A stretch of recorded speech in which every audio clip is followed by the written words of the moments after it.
Hoje a gente vai estar falando sobre o desenvolvimento embrionário e fetal. Eu acabei trocando a aula de diagnóstico de gestação por essa. Hoje, na verdade, era para a gente estar falando do diagnóstico de gestação e na sexta passada era para a gente falar sobre o desenvolvimento, mas não tem problema não. A gente segue assim mesmo. E aí a gente vai começar falando sobre todo o processo, né? Até a formação do embrião e do embrião para o feto. E o primeiro passo, né, para a formação do embrião é a ovulação. Eu vou estar mostrando um videozinho que é mais didático para vocês estarem vendo esse processo.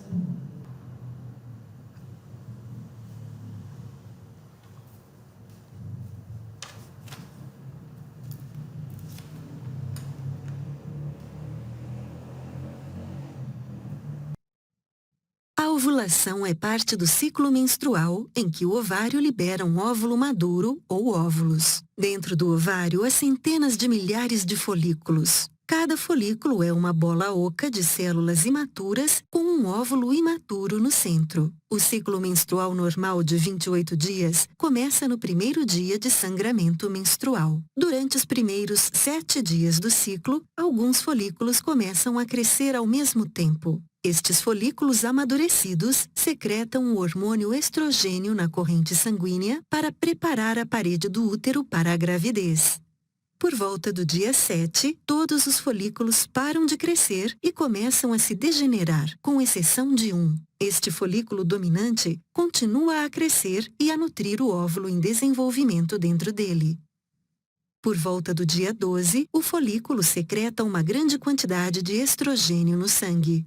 Quando o estrógeno atinge o hipotálamo e a glândula pituitária do cérebro, a parte anterior ou frontal da glândula pituitária libera uma grande quantidade de hormônio luteinizante na corrente sanguínea. Por volta de 14 dias, o hormônio luteinizante faz com que o folículo passe por um surto de crescimento repentino. Pouco antes da ovulação, o óvulo se desprende do interior do folículo. O folículo saliente libera substâncias químicas, fazendo com que as duas trompas de Falópio se aproximem e rodeiem o folículo. O folículo incha até que ele se abre, liberando o óvulo e o líquido do folículo na cavidade abdominal.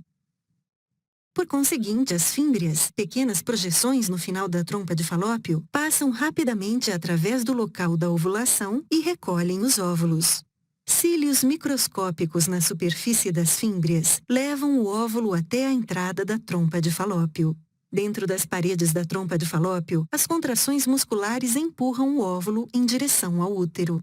Após a ovulação, o óvulo vive entre 12 e 24 horas. Portanto, para que uma mulher engravide, o óvulo deve ser fecundado por um espermatozoide durante esse período. Se não for fecundado, o óvulo se dissolve e é removido juntamente com as paredes do útero durante a menstruação.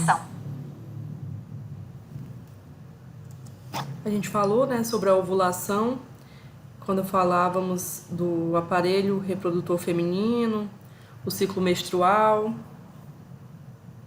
que ocorre, né, a ovulação, onde dura aí de 12 a 24 horas, enquanto o espermatozoide, né, dura até, parece que 5 a 7 dias.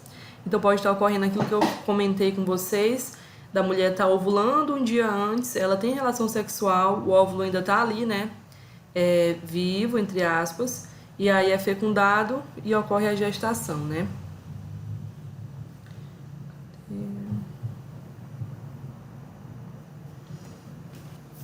E aí, como ocorre a fecundação humana, né? Como a gente viu, o óvulo ele foi liberado, né? E aí a trompa ali, a tuba uterina, né? Ela faz como se fosse a sucção desse óvulo. E esse óvulo vai percorrer ali a tuba uterina, onde, né? No momento ali da relação sexual, o espermatozoide, ele é atraído, como a gente viu, né? Todas essas questões são químicas, né? O próprio óvulo, ele libera umas substâncias para atrair o espermatozoide. E então, né, o encontro do óvulo com o espermatozoide, a gente tem aí a fecundação. Aí tá aqui toda a parte, ó, é como se fosse a anatomia, né, do espermatozoide, né? Ele tem o acrossoma, o núcleo, o corpo basal, aqui o óvulo, tem o citoplasma, a zona pelúcida. Só que não é tão fácil, né? O óvulo, ele adentrar aqui o óvulo. O que acontece? Tem substâncias no sêmen que eles causam a estimulação das contrações do útero, de uma forma leve, para que essas trompas venham estar levando, né, o espermatozoide até o encontro do óvulo. A gente vai ver mais pra frente uma imagem de como é que é o óvulo. É como se ele fosse, assim, um pouco gelatinoso, mas ele é meio gelatinoso, parece que é fácil adentrar, mas o espermatozoide ainda tem o processo de... essa parte aqui do acrossomo, que é como se fosse a cabeça aqui do espermatozoide, ocorre uma reação em que ele vai, como se fosse soltando ali enzimas digestivas para poder, como se fosse corroer ali a beirada do óvulo, para que ele possa adentrar. Então ocorre aí vários processos, né, até que o espermatozoide consiga adentrar o óvulo. Até aqui a imagem que eu queria mostrar para vocês. Aqui foi um momento em que um médico foi fazer uma esterectomia, que é a retirada do útero.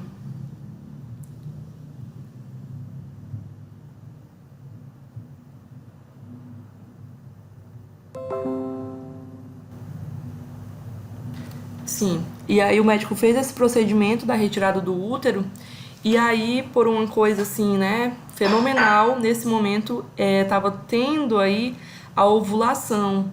E ele conseguiu ver, né, e fotografar o óvulo saindo aqui do folículo. Vocês estão vendo aqui o folículo? Todo aquele processo que a gente viu no videozinho, né? Que o folículo amadurece, aí ele tem ali essa atração pelas tubas, e aí tem aquele momento em que o óvulo sai, né? E aí, como vocês podem ver, aparentemente, né, parece assim bem simples, né? Adentrar o óvulo, porque ele parece uma gelatina, né? Como se ele fosse meio gelatinoso. Porém, não é tão fácil assim, né? Como a gente viu ali, o espermatozoide tem todo o trabalho de soltar ali substâncias que vão fazer a contração do útero para poder jogar ele dentro da tuba uterina. E quando chega lá pertinho, né, do óvulo, ele ainda tem esse trabalho ali do acrossomo, né? Ele solta ali umas reações que são de enzimas digestivas, que como se fosse corroer mesmo, né, aqui essa parte, para ele conseguir entrar. Então, né, somos vitoriosos por ter conseguido aí passar por esse processo. E aí, como eu falei, né, os espermatozoides são atraídos por substâncias químicas liberadas pelo óvulo e nadam em busca dele. Além disso, essa parte eu já falei também, né, que o sêmen ele faz com que haja contrações no útero para ele poder ser levado até as tubas uterinas. E aí, aqui também já comentei sobre o espermatozoide, ao encostar nas camadas mais externas do óvulo, acontece uma reação no acrossomo, que é como se fosse aqui a cabeça do espermatozoide, que ele libera enzimas digestivas que ajudam a dispersar as células foliculares. Como vocês estão vendo aqui, ó, aqui é todo esse processo que eu estava comentando com vocês. Cadê? Aqui, ó, o acrossomo, né, que é como se fosse a cabeça do espermatozoide. Aí ele vai liberar as reações, ó, nessa segundo ponto aqui, ó, reação no acrossomo, onde está aqui a setinha. Aí ele vai liberando essas reações, que é como se ele fosse se infiltrando, né? Essas reações é como se ele conseguisse ir se infiltrando aqui no óvulo. Aí aqui o núcleo do óvulo, aqui vários espermatozoides, né? Tentando adentrar o óvulo. Porém, a partir do momento que o primeiro espermatozoide entra aqui, né? Consegue se aderir ao óvulo, cadê? quando o primeiro espermatozoide atinge a membrana vitelínica mais interna, impedirá a entrada de outros. Também por um processo, né, aí químico, como se surgissem, né, formassem barreiras e nenhum outro espermatozoide consegue adentrar. Mais para frente, a gente vai estar falando sobre a gravidez múltipla, né, que seria aí de gêmeos, mas já é uma outra situação. Aqui, dentro do padrão, da normalidade, é assim que funciona a fecundação. E aí, a fertilização. Vou estar mostrando um videozinho mais dinâmico sobre a fertilização.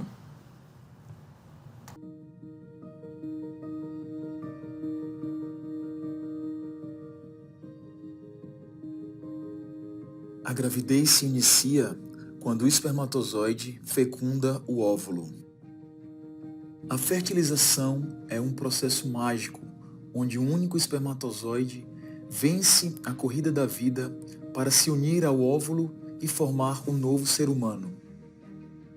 Esse milagre se inicia quando os espermatozoides são depositados na vagina após uma relação sexual. Logo após, os espermatozoides passam pelo colo uterino e viajam em direção às tubas uterinas. Lá, o espermatozoide irá penetrar e fertilizar o óvulo.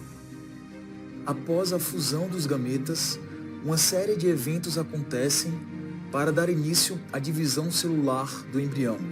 Ao longo dos próximos 7 dias, o embrião primitivo passa por uma série de divisões celulares, conhecido como mitose. Ao final desse estágio de transição, essa estrutura multicelular organizada passa a se chamar de blastocisto.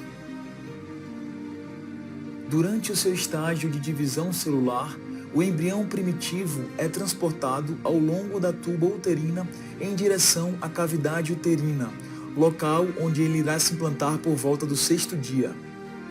Durante esse estágio da gravidez, a mulher tem por volta de 20 dias de idade gestacional e o embrião primitivo, chamado de blastocisto, tem cerca de 0,2 milímetros de tamanho. E é desta forma que o encontro mágico entre duas células se transforma em vida. Dá, né, todo esse processo que a gente está comentando. Aí depois desse momento, né, onde ocorre a fecundação, a gente tem aqui as clivagens do zigoto, né, que é o desenvolvimento do embrião.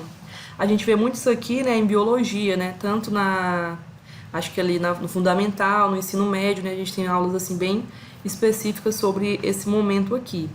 Mas como ele falou, né, a gente tem aqui o óvulo que se torna um zigoto, aí acontece, né, a mitose, que a gente já tem 2 células, depois o estágio de 4 células, a formação da mórula e depois, em seguida, o blastocisto.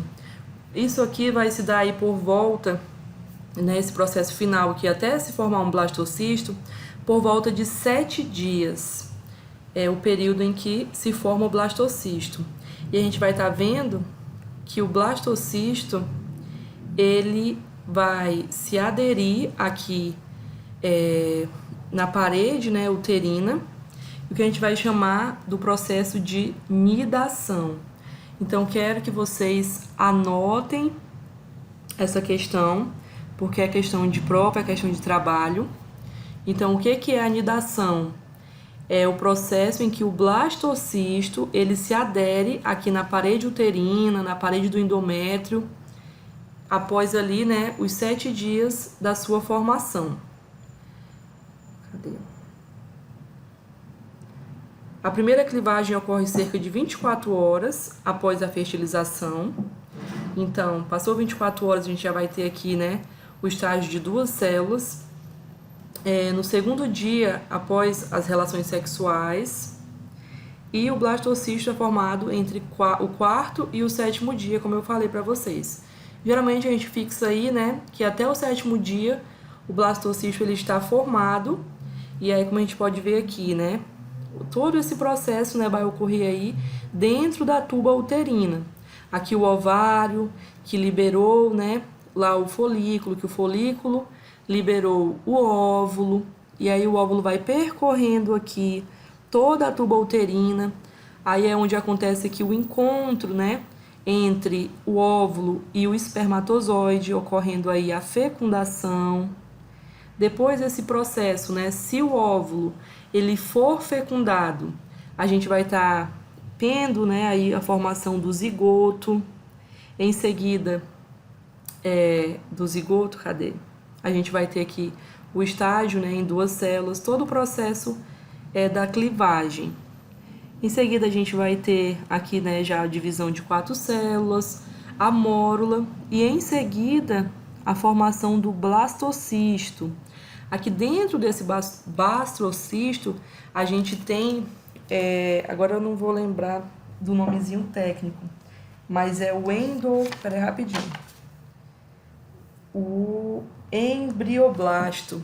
Esse embrioblasto é o que vai gerar, né, o embrião ai gente, é um nomezinho tão difícil, embrioblasto. É uma mistura aí de embrião com blasto, né, do blastocisto. Então, aqui nesse momento, a gente tem um blastocisto e em seguida ele vai fazendo toda essa descida até se aderir, como vocês estão vendo aqui, ó, na parede uterina. Aqui, quando a gente viu lá a fisiologia do útero, né, a gente falou lá em histologia sobre os 3 tipos de tecidos, né, que recobrem aí o útero. E entre eles, a gente citou muito o endométrio. Então, ele vai ficar aqui, aderido, né, na parede uterina, bem encostado aqui ao endométrio. Então, todo esse processo aqui, quando ele conseguir alcançar, né, todo esse processo a gente vai chamar aí de nidação, que é quando o blastocisto consegue aqui, né, se aderir, se fixar à parede uterina. Aí aqui é as imagenzinhas para a gente ver todo esse processo. Aqui a fecundação, 12 horas depois a gente tem uma célula, 24 horas a divisão é de 2 células, isso aqui, né, é a mitose, 45 horas depois 4 células, 72 horas 16, ó. Aí tá bem pequenininho aqui, ó, percorrendo a tuba uterina, né? Já está se encaminhando aqui para chegar na parede do útero. Aqui se implantou. Como é que é o nome que se dá quando o blastocisto consegue se implantar na parede uterina? Alguém sabe?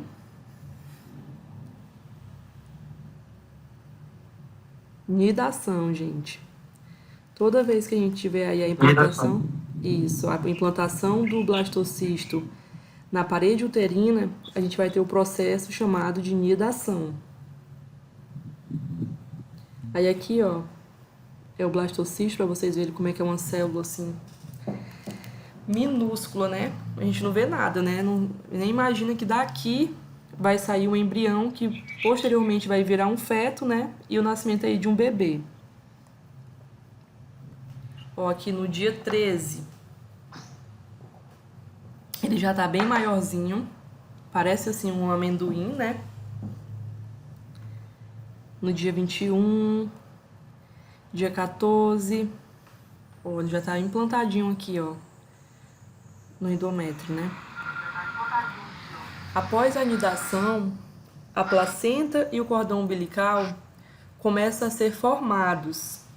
Tais estruturas propiciam a respiração e nutrição fetal, a excreção de resíduos e a produção e transferência de hormônios. Lembra que a gente falou quando na histologia, né, dos tecidos, quando a gente citou o endométrio, a gente viu uma função extraordinária, né? Que aí nesse início da gestação, o próprio endométrio é que vai alimentar, nutrir o embrião.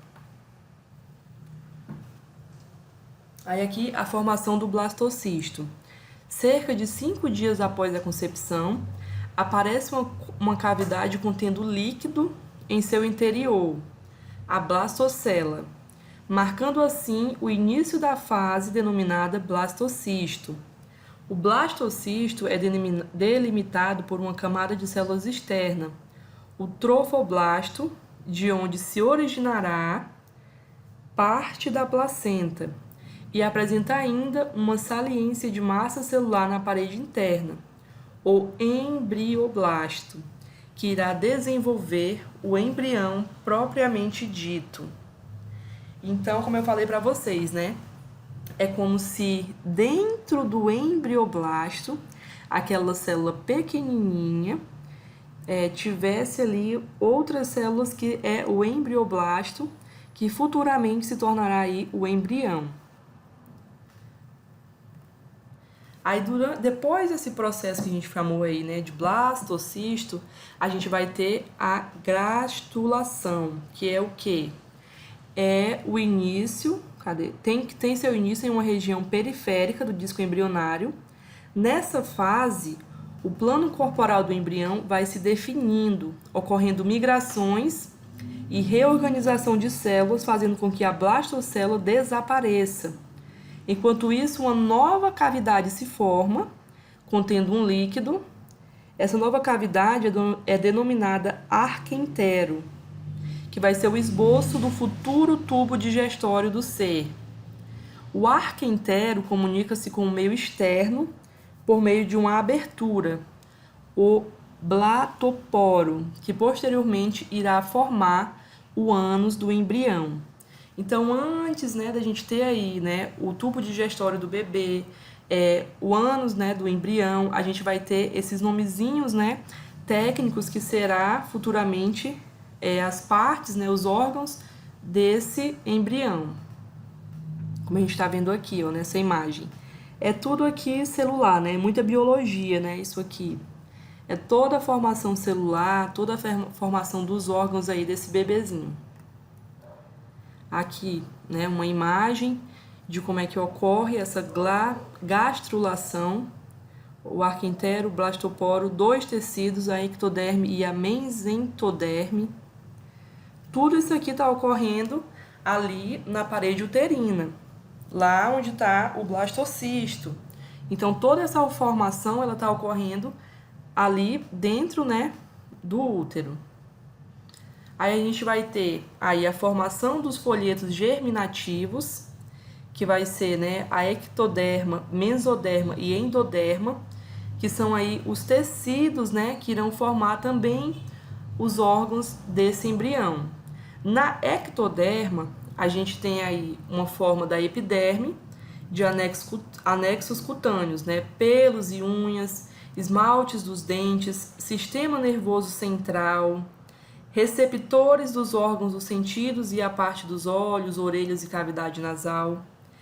Na mesoderma, já é formada da derme, a gente vai ter osso, músculo, cartilagem, tecido conjuntivo, coração, células e vasos sanguíneos, linfócitos e vasos linfáticos, baço e algumas glândulas. Na endoderma, a gente tem a forma as mucosas do sistema digestório, respiratório e urogenital. Algumas glândulas, como o timo e a tireoide, e também os ductos hepáticos e pancreáticos e o revestimento da orelha interna. Então, cada tecido desse, né, cada conjunto desse aqui, ele vai estar formando uma parte dos órgãos do embrião. Aí a gente vai ter a neurula, que é exatamente o desenvolvimento aí do tubo, né, neural. O tubo neural, ele vai ser aí a coluna desse bebê, o próprio cérebro, né, o nomezinho neurula, tubo neural, né, já diz, né, ali que vem já de neurológico mesmo. Então, o tubo nervoso, a sua formação tem início pela diferenciação de células ectodérmicas, que adquire, o aspecto de uma placa achatada, denominada placa neural, e desenvolve-se ao longo do dorso do embrião, ou seja, assim, ao longo das costas desse embrião. Essa estrutura, por sua vez, dará origem ao encéfalo e a outras estruturas. A notocorda já é uma estrutura que dá suporte ao tubo nervoso, orientando a sua diferenciação, e essa estrutura libera substâncias que induzem as células do tubo nervoso para a formação do sistema nervoso central.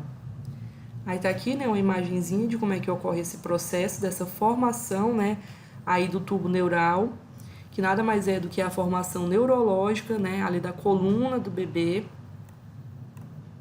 Aqui uma imagem, né, de como é que ocorre isso ali dentro daquelas células. A gente vai ter aqui, né, o processo da gástrula que a gente falou anteriormente.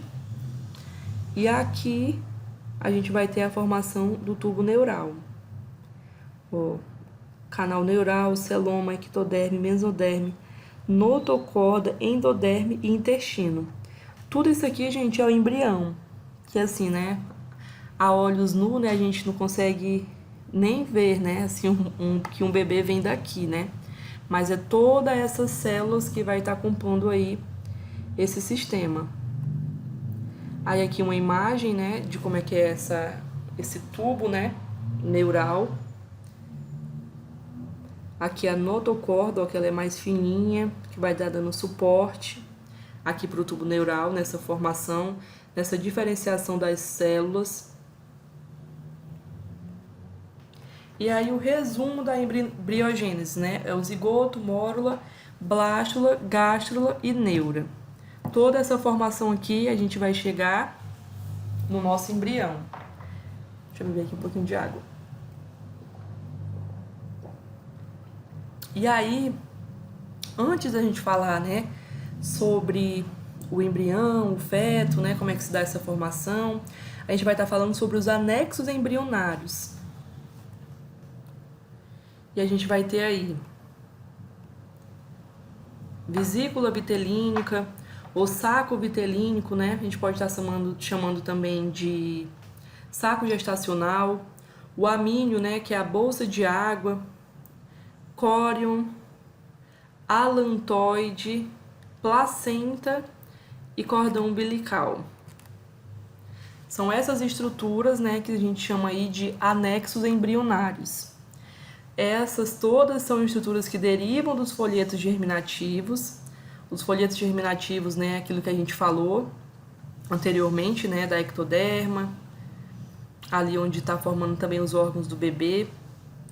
E aí, a vesícula, né, vitelínica, saco vitelínico, saco gestacional é responsável aí pelo armazenamento dos alimentos, o amínio, né, a proteção, o córion, as trocas gasosas e o alantoide, o armazém das excretas, né, no caso aí de xixi, cocô, desse embrião.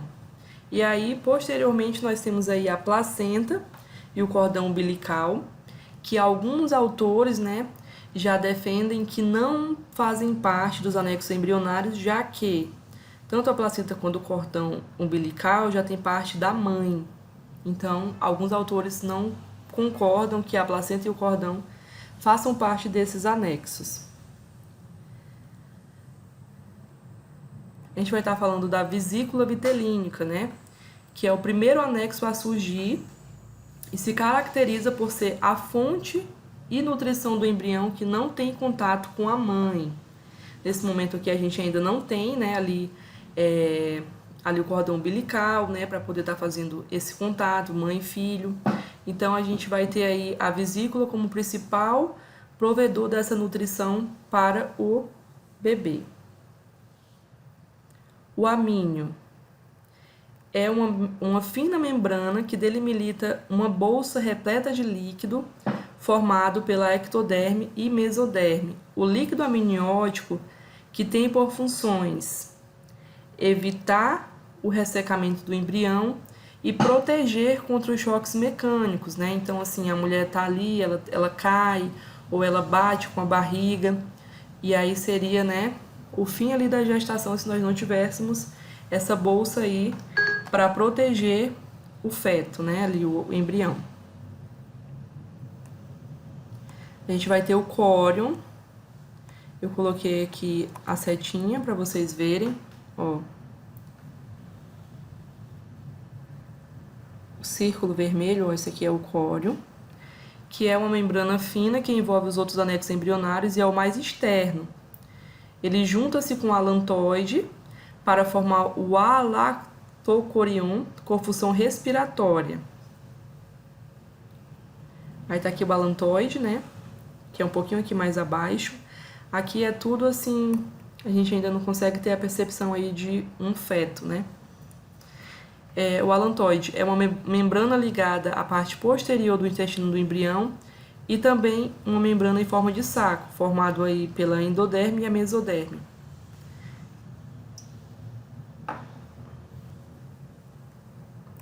A gente vai estar falando agora sobre a placenta, depois aí desses órgãos, né, como eu falei para vocês. A placenta, ela já tem alguns que defendem que não fazem parte, né, do anexo. Mas, enfim, a placenta ela vai ser aí formada pelo córeo e o alantoide. Então, esses dois aqui, como a gente falou, né, aqui o córeo e o alantoide vão formar a placenta. E a placenta ela é um órgão formado por tecido materno e fetal, né, tem parte da mamãe e do bebê. É responsável pela troca de O2 e CO2 entre a mãe e o feto e de substâncias necessárias, né, nutritivas ao crescimento e desenvolvimento do feto. Ela está implantada na parte posterior, no fundo ali do corpo do útero. É porque essa imagem aqui não dá para ver. Porque às vezes a pessoa pode ter o entendimento que a placenta é como se fosse aqui essa bolsa, né? Que no caso aqui seria, né, onde o bebê está. Só que a placenta, vocês estão vendo aqui essa pequena partezinha rosa aqui em cima, ó, na parte aqui do fundo, né? Não sei se vocês conseguem ver, mas a placenta é só isso aqui, ó. Essa pequena parte aqui de tecido aqui em cima, onde tá aqui as costinhas do bebê, ó. Essa daqui é a placenta. E ela tá localizada bem no fundo do útero. Mais pra frente, lá pra nossa última aula, a gente vai ver algumas patologias, né? Que é o descolamento da placenta prévia, que ela já vai mudar essa localização. Mas a anatomia aqui, né? No padrão normal, a placenta fica aqui no fundo do corpo do útero. A face materna da placenta é de cor vinhosa, está aderida ao útero, a face fetal é cinza, maior, azulada e lisa. Nela está inserida o cordão umbilical. Então, a placenta é que vai fazer aí essa ligação, né? Da parte da mãe e a parte ali do bebê. Aí, aqui tem a imagem. Ai, travou. Aqui da placenta, ó. Esse lado aqui, né, como ele falou, mais vinhoso é o lado da mãe. E aqui o lado do feto, ó, essa parte cinza. E que aqui tá o cordão, né, que faz essa ligação entre o bebê e a placenta. Cadê? Tá travando. Aí as funções da placenta, né? Cadê? Aqui a gente tá vendo, na verdade, a anatomia, né, da placenta. Aqui o sangue materno, vilosidades coriônicas, veia fetal, artérias fetais, cordão umbilical e artéria materna. Tá aqui, ó. Tudo isso aqui, como eu falei pra vocês, né? A placenta é como se fizesse essa ligação entre o cordão e o bebê e ali a parte da mãe. A placenta secreta o hormônio progesterona, que evita a contração precoce do útero, garantindo assim o prosseguimento seguro da gravidez. A formação da placenta, bem como dos demais anexos fetais, tem a sua origem ao mesmo tempo em que o próprio embrião. Mais para frente a gente vai estar falando até chegar aqui essa parte da placenta secretar o hormônio, tá? Antes disso a gente tem um outro processo. Já o cordão umbilical é formado por 2 artérias e uma veia, é revestido pela geleia de Wharton, que lhe dá um aspecto esbranquiçado e gelatinoso, retorcido.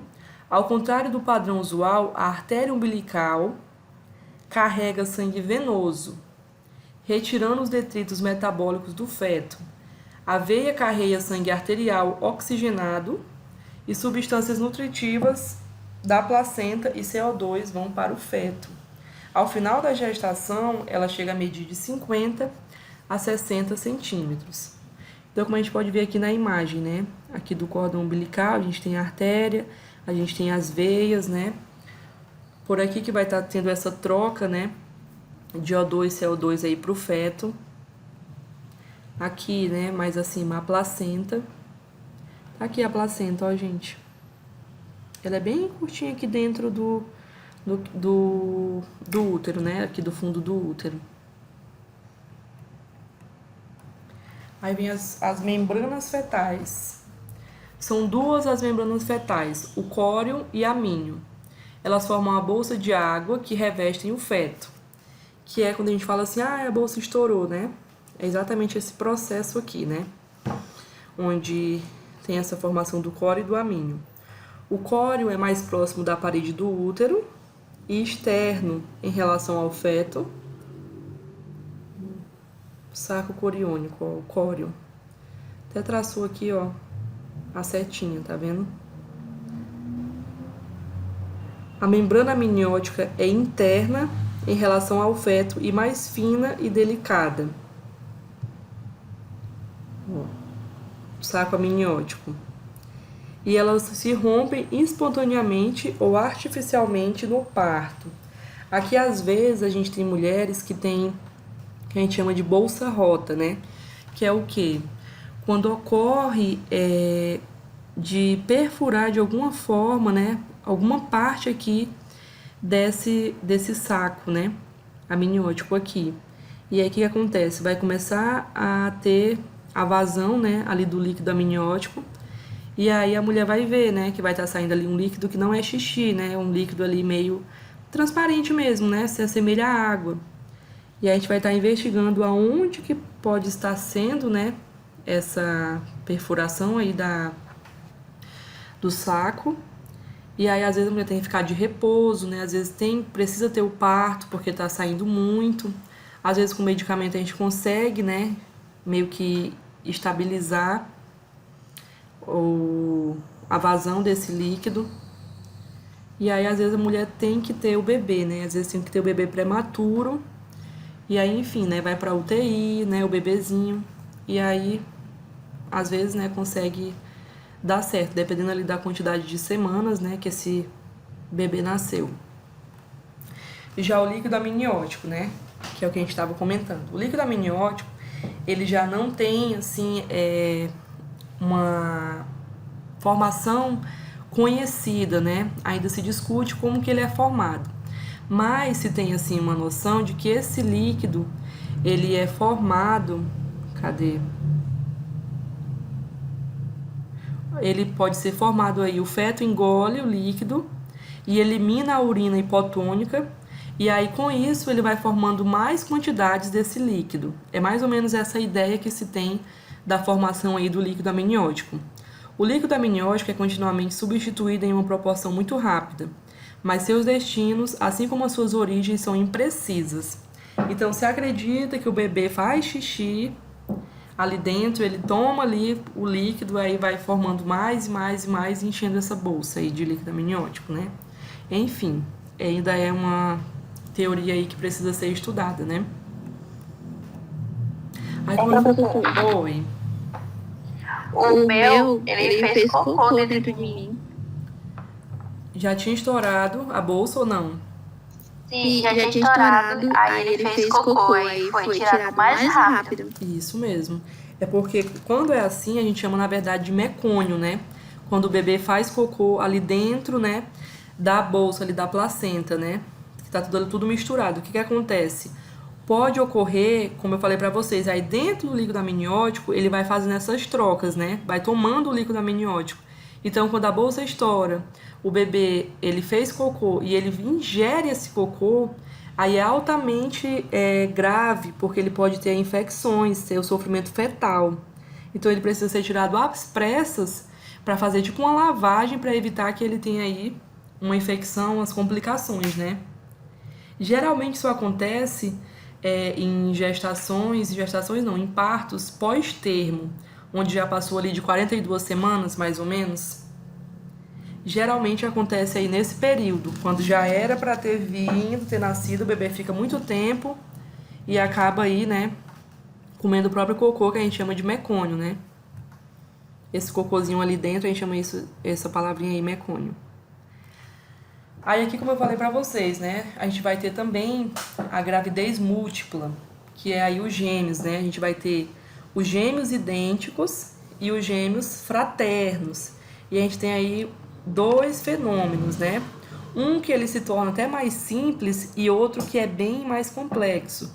Aqui, nos gêmeos fraternos, a gente vai ter aí a fecundação de 2 óvulos e 2 espermatozoides. Por que isso aí pode ocorrer? Nós temos 2 ovários. Então, é como se houvesse ali um revezamento. Um mês, um ovário libera o óvulo, outro mês o outro ovário libera o óvulo. Lembra que a gente falou, né, que todo mês, uma vez ao mês, ocorre aí a liberação desse óvulo. E até é importante falar que das mulheres que tomam, né, anticoncepcional, o que acontece, né, é como que o anticoncepcional, ele vetasse que ocorra a ovulação, que ocorra a saída desse óvulo. E é por isso, né, que a mulher não engravida. Então, aqui nesse processo, teve ali, né, a mulher liberou o óvulo, e aí pode acontecer, né, ali por, sei lá, sorte do destino, né, da mulher ter, ali os ovários teve uma confusão e os dois decidiram liberar os óvulos. E aí a mulher tem ali relações sexuais e os espermatozoides vão ao encontro dos óvulos, fecundam, e aí a gente tem gêmeos fraternos, que seria o quê, né? A gente vai ter aí gêmeos diferentes, pode ser sexos diferentes, menino ou menina, tudo vai ser diferente, não é gêmeos idênticos, né? Que a gente chama às vezes de clone, né? Vai ser tudo diferente porque foi fecundado aí 2 óvulos, né? E 2 espermatozoides. Ok. Aqui nos gêmeos idênticos, né? Que são os gêmeos ali que a gente chama de clones, né? Que eles são exatamente iguais. Desde o sexo, só vai mudar aí a impressão digital e às vezes o tipo sanguíneo. Mas na sua maioria, né? Só vai mudar mesmo a impressão digital, porque eles são idênticos. Quando ocorre, a gente vai ter só um óvulo, só um espermatozoide. Até aí estava tudo maravilhoso, né? Como normal, uma gravidez normal. Porém, o que pode acontecer? O próprio zigoto se dividir e dentro do blastocisto ter 2 embrioblastos. E aí, né, como eu falei anteriormente, né, o embrioblasto é que vai dar origem ao embrião. Então, nesse processo lá de mitose, ocorreu essa divisão e aí a gente vai ter aí os gêmeos idênticos. E eles vão ser idênticos por quê? Porque a gente só vai estar sendo fecundado um óvulo. É muito legal, né? Assim, é muito sobrenatural essa questão dos gêmeos, né? Aí aqui é o resumo, né, de toda essa formação aí do embrião, cordão umbilical, cavidade amniótica, amínio, córeo, embrião, saco vitelínico reduzido.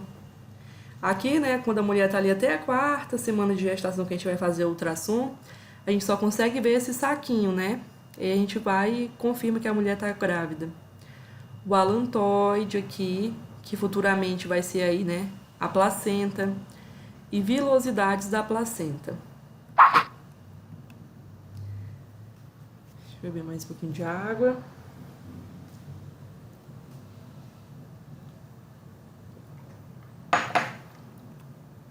Aqui o período embrionário. O período embrionário a gente vai ter desde a fecundação até a 9ª semana.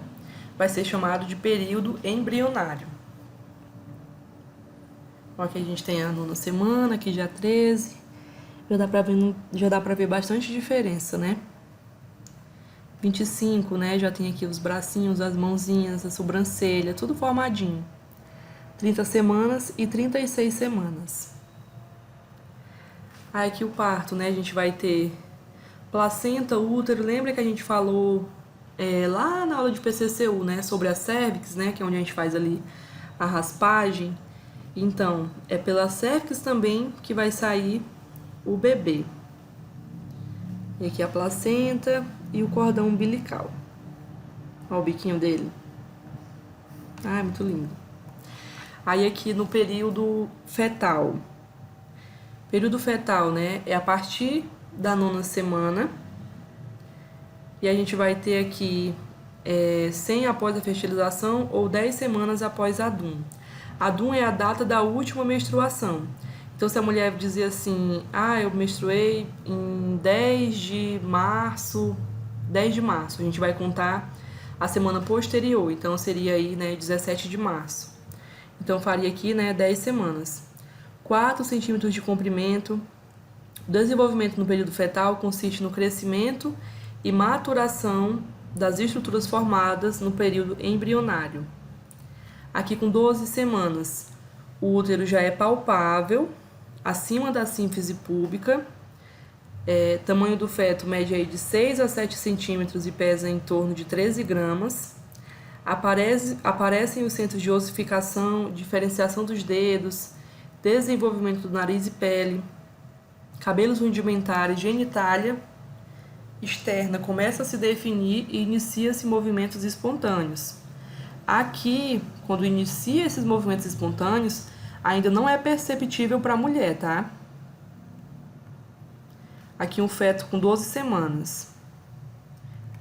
Eu acho que eu passei alguma parte. Ou não tinha mesmo? Não tinha. Mas tá.